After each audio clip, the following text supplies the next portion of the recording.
Hi, I'm Rayla White Spreggins, founder of Assata's House, and welcome to Tending Our Gardens. This offering is part of our holistic postpartum support initiative for Black and Brown families in Philadelphia, funded by the Reinvestment Fund.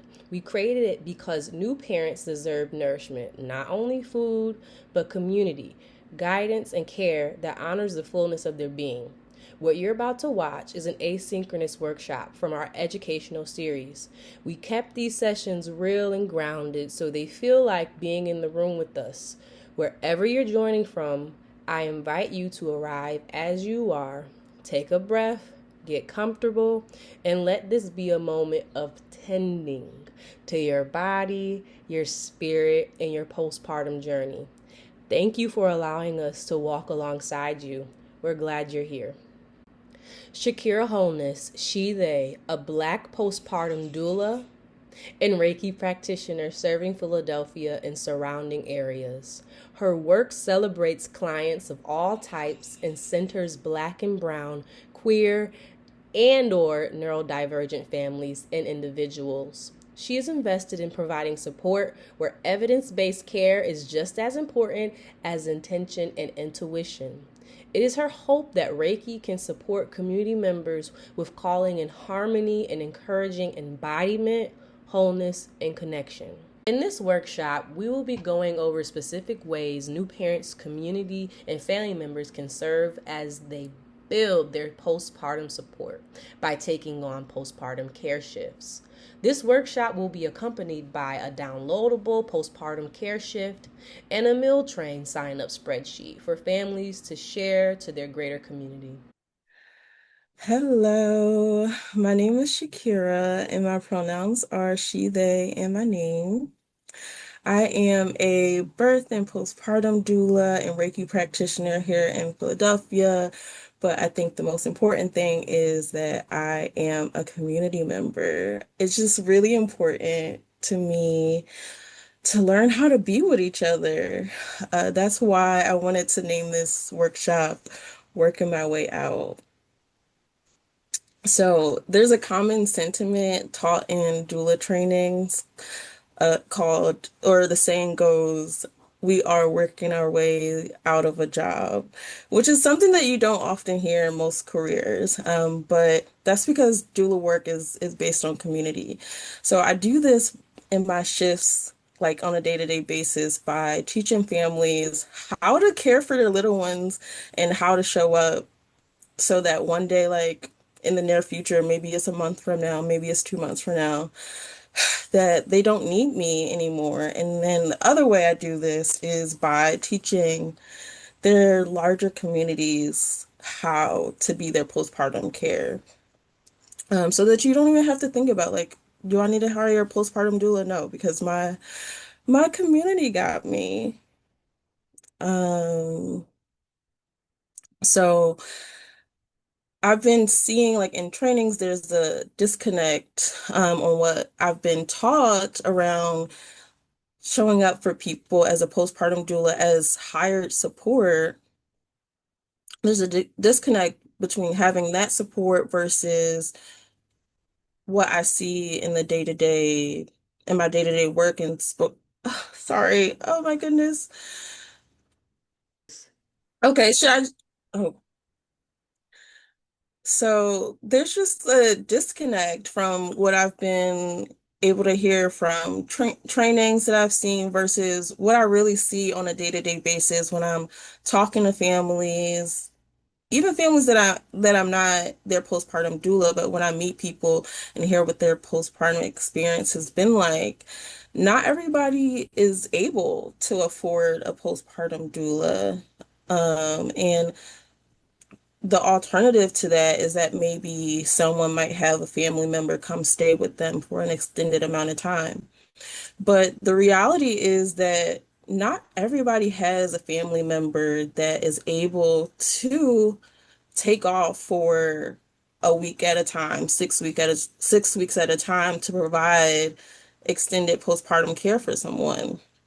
Even though we hear that the first 40 days after postpartum is so important that new parents get rest and is poured into with love and care, get meals and stuff like that. But how do we make that possible? How do we make it possible that after giving birth that parents are able to rest and just focus on their newborns when we don't have endless amount of time to always be with them for such a long time? So my solution to this was to create a sample spreadsheet with slots that anyone in your community can sign up for shifts to come and care for you and your new baby and your new family.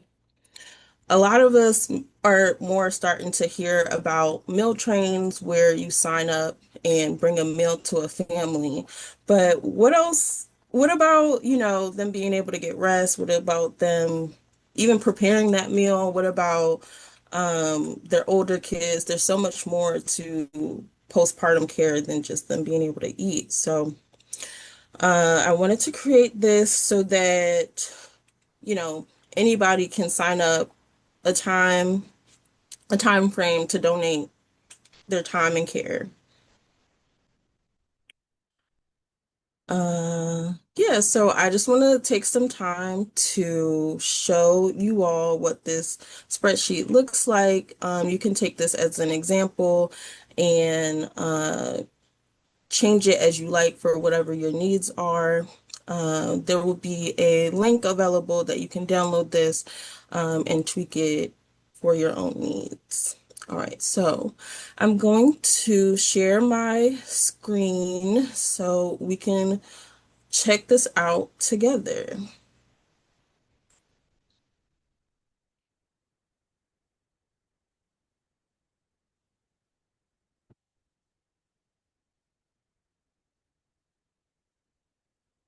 All right, so you should be seeing a spreadsheet. Let's go back to the beginning. So it's called the postpartum care sign up sheet. We can just go through it and see what I have here for you all to kind of check out. On this first page, you should see like the due date of the baby, the parents' names, if they have any older siblings, you can see put their names, their ages, and then my one of my favorite parts is the family's need during the postpartum period. You as a family can put here like what's most important to you, what do you really need, and how will you feel cared for during your postpartum period. So if you have older kids and you need support with pick up and drop off for school so that you can rest and take care of your new baby, if you need help with dinner, if you need help with like bedtime, if you need help cleaning the house and that's really important to you, if you don't have a clean bathroom, then you just don't feel right as a human, then like you write that here in this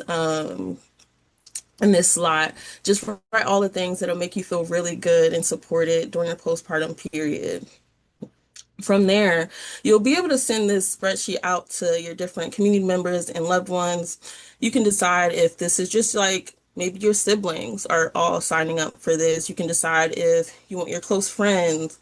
You can decide if you go to a church or a place of worship or spirituality or any type of community. You can share this to your comfortability or having people, in your home shortly after giving birth or bringing a baby home. So I have it listed here by week. Week one, week one, week two, all the way down to week six. It's split up by Monday through Sunday, and each day has slots for the morning, afternoon, evening, and overnight, where you would have each community member put in their name, the time that they're coming, their name, and their phone number, so that no matter what day it is, and then you have a slot with the date here where you can put in a date and slide it all the way down to populate the dates. But no matter what day, if it's week one postpartum, Monday, Tuesday, Wednesday, all the way through Sunday, you'll see who's coming and what time they're going to be there. Um, so that you can have support all the way up through like from week 1 to week 6. You can decide if you want people to sign up just for one shift, or they can sign up for the same shift all week. And alternatively, if people only need a little bit of time, only have a little bit of time, they can sign up for one shift at a time. But you may be wondering, like, what will these people do? Like, there's going to be so many people in my house. How am I going to, like, you know, decide what they should be doing or supporting with? Do I need to host them or whatever? The biggest thing is like, remember, as a postpartum family, you are not a host to anybody who may come into your home. They are supporting you and caring for you. Your job is just to hang out and care for the little one. But in the next uh in the next sheet, I have a list of a guide on what the community members can come and do when they're supporting you. So it's split up by um if they sign up for a morning, afternoon, or evening shift, what they can expect, they can do, and here's a list of many tasks that they can do. So we talked about that maybe a lot of people don't have a lot of time to come and support, but they still can. If they only have 1 hour, they are more than welcome to come and support you for 1 hour. They just put that down on the spreadsheet, and they have a list of things. All of these things can be done, so many of these things can be done in less than an hour. If they just have an hour, they can come and clean bottles and pump parts. They can wash your dishes and they can go on their way. And that's one less thing for you to do that day. But here is a list of many other things they can do, including laundry, prepare meals. If you have a meal train, it'll be really easy for them. They can just heat up the food and make sure you and your family have something to eat. Or if you have someone that is really good at cooking, they can come and support you by cooking. They can like, one of my favorite things is creating a snack basket. So if you're breastfeeding, you can place a little basket around different parts of your house that you like to hang out, and just have like granola bars, Gatorade, water, anything like that that you like to snack on or drink, you can have that there. So maybe someone's whole job could be like every day, every time they sign up for a shift, they go check that area and make sure you have snacks stacked up so that you can just be snacking any time of the day. Um, or they could be caring for your older children, like we said, like taking them out to school, dropping them off, taking them out to play, helping out with bedtime.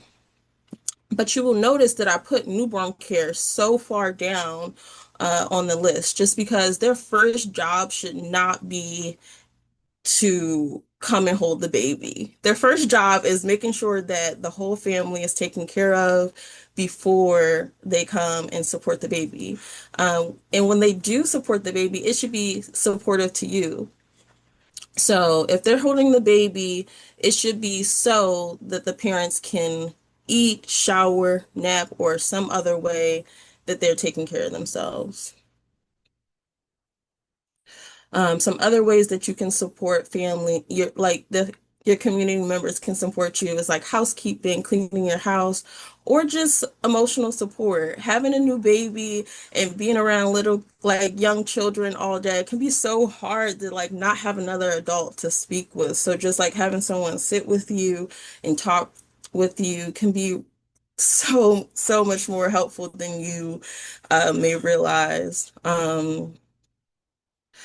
But notice that like there's a lot going on notice that like it's like a lot going on in the morning, afternoon, and evening shifts, and it's separated from if you do an overnight shift.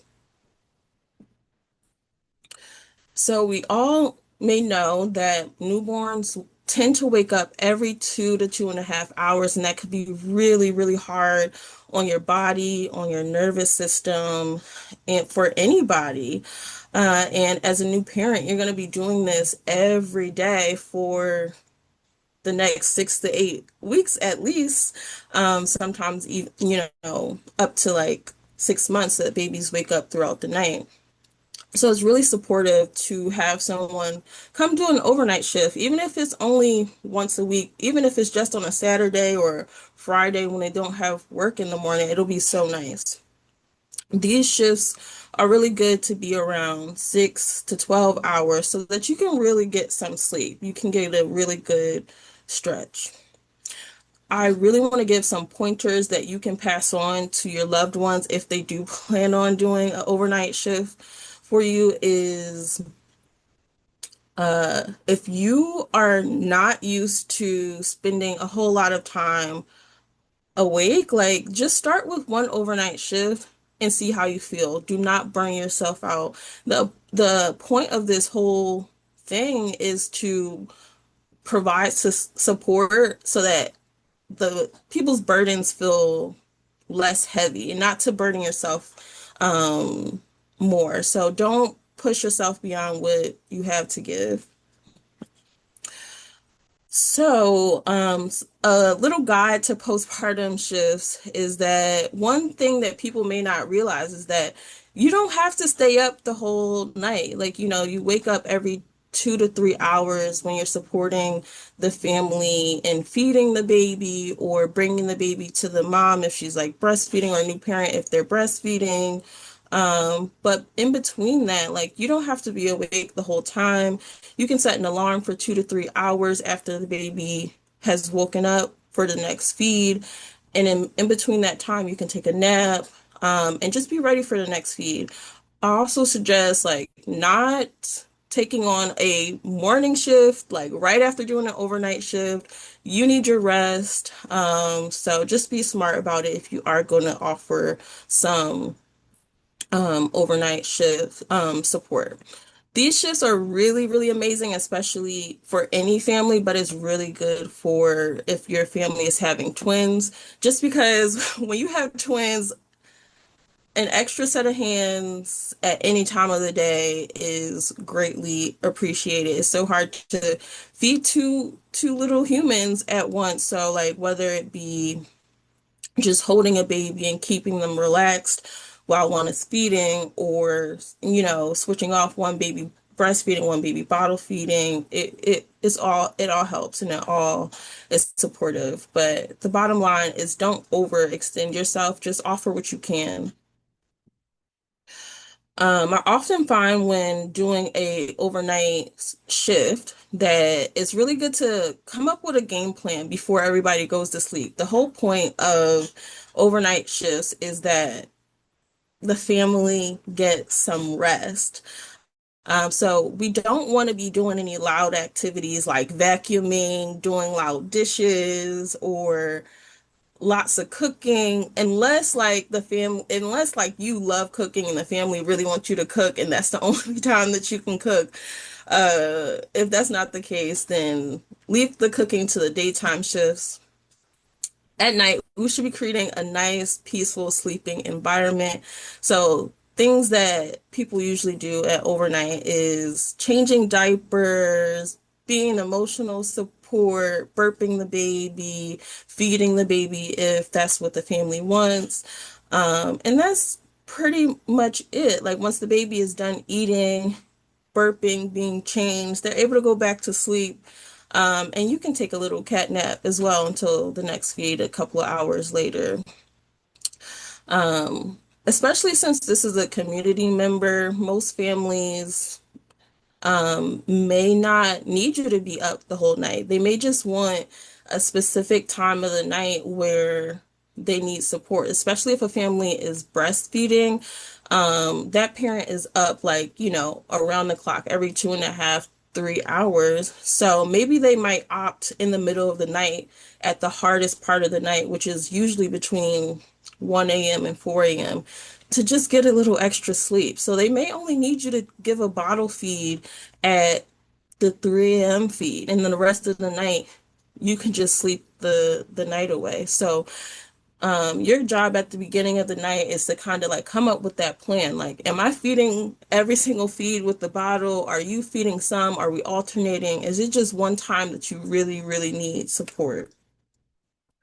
Um, like I said, it's really amazing to set an alarm every 2.5 to 3 hours so that if you're not used to like hearing newborns and hearing what their sounds sound like, and you go into a deeper sleep, that you have that alarm to wake you up so that y'all both don't oversleep before when the baby needs to eat. Because babies need to eat every 2.5 hours, no more than 4 hours in the first few weeks. And other things that are really helpful is just like washing bottle parts, helping store breast milk, whether that be in the fridge or in the freezer. And also the last thing is like, where are you going to sleep? Not everybody has a guest room. Some people do have a guest bedroom, so you can sleep there. A really good spot is like on the couch. If the family has a air mattress. That's all really good options. Um, if most likely you're only doing this like one night, maybe you'll come back next week. It'll be okay if you have to sleep, on the couch for one night. You'll be up and down anyway. Trust me, if you're that tired, like a couch will feel really nice. Um, but yeah, like, so the other tasks, like I was saying, is folding laundry, refilling water bottles throughout the night, washing and sterilizing bottles, when the baby is not needing support. So if the baby needs to be like held or burped or whatever, then like your first priority is that. And then when the baby is sleeping, because babies sleep a lot, they eat, they sleep. Um, and that's pretty much it. So when they're sleeping, you can do some of these other tasks. But this is like not an exhaustive list. This is just an example to get you started, get your like ideas flowing on like how to support a family that's postpartum. If especially if you don't have endless amounts of time. You can sign up for, like I said, one shift. And if you have 1 hour, that's amazing. If you have 10 hours, that's amazing. If you have a whole weekend, wow, you are a godsend. So, like, just do what you can. I'm sure, like, it will be greatly appreciated. So, some other parts of this spreadsheet that I have here, these ones are a little bit more simple, just to kind of get an idea of like who likes to do what. Different people have different skills that they may have and things that they're interested in. Some people may work at a daycare so that they can take care of the older children, or some people really like cooking. Other people like cleaning. It's satisfying to them. Some people like doing hair. Um, Something that people forget as, when they're postpartum is like, oh wait, I have to take care of myself too. I need to take care of my hair. So like if you enjoy doing hair, that's something that you can do. Combing your loved one's hair or doing a style, whatever it be, maybe. But other things may be herbal support, spiritual support. So you can use this spot in this area to just put your name and put what your interests are, things that you maybe want to support with during your shift. This is all flexible. It's just to give an idea of like, yeah, what would I most likely support with? And then the last slide or last sheet, I think it's called, it's just for the meal train. It's just a simple little area where this is the website for the meal train. You can select this, and they have free options, pay options for people to sign up, different days to offer to bring a meal. So you don't have to worry about cooking. But yes, that's pretty much all for the spreadsheet. This will be linked so you can download this and tweak it to all of your needs.